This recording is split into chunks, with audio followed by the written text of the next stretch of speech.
How easy is it to get up in the morning when you know you're not doing all that it takes? It's not very easy at all. You can just lay there awake thinking, oh, what's a few more minutes in bed? It won't matter much anyway. Wrong. It does matter. It will matter. Now, how easy is it to get up in the morning when you're pouring it on, doing the best you can, anxious to get going, make progress toward your dreams? It's a whole different story. When you're resting to renew your reserves, it's much different than resting to avoid your day. When you're psyched up and excited for your life, when you're excited for what you've planned to accomplish for the day, it's amazing. You'll wake up before the alarm clock even tries to startle you awake. Your successes fuel your ambition. Your successes give you extra energy. Your successes pave the way for more successes. It's the snowball effect. With one success, you're excited to meet another, and another, and another. And pretty soon, the disciplines that were so difficult in the beginning, the disciplines that got you going, are now part of your philosophy.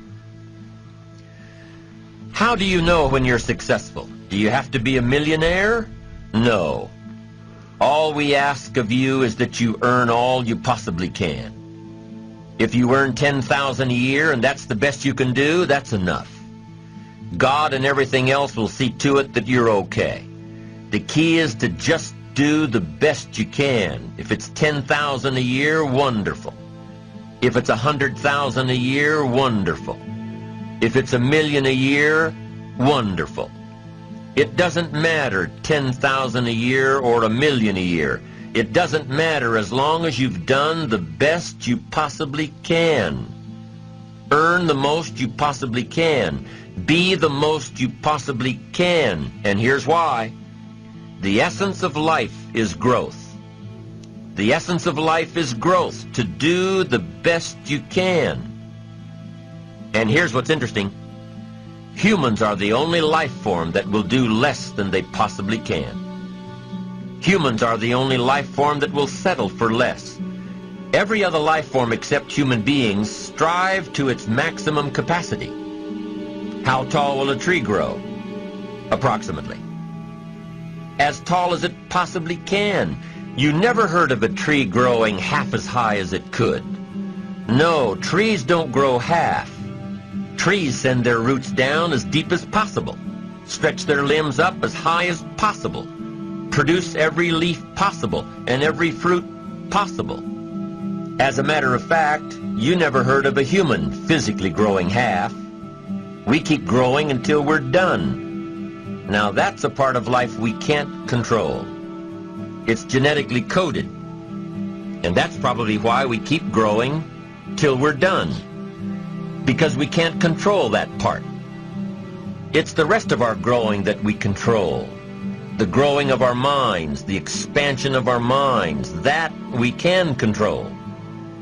And that's what tends to get away from us. All life forms inherently strive to their max except human beings. Now, why wouldn't human beings strive to their maximum possibility? Here's why. Because we've been given the dignity of choice. It makes us different than alligators and trees and birds. The dignity of choice makes us different than all other life forms. And here's the choice. To become part of what we could be, enough to get by, or to become all that we can be. My best advice for you is to choose the all. Earn all you can, make all the friends you can, read as many books as you can, develop as many skills as you can, see as much as possible, do as much as possible, make as much fortune as possible, give as much of it away as possible. The max. There's no life like it. I'm telling you, once I got on track, I've never looked back. Pick up the challenge. Go for it. Take the best of the two easies. Take the route of it's easy to get ahead. It's easy to do all you can. It's easy to succeed. It's easy to have financial freedom. The more you do, the more you get.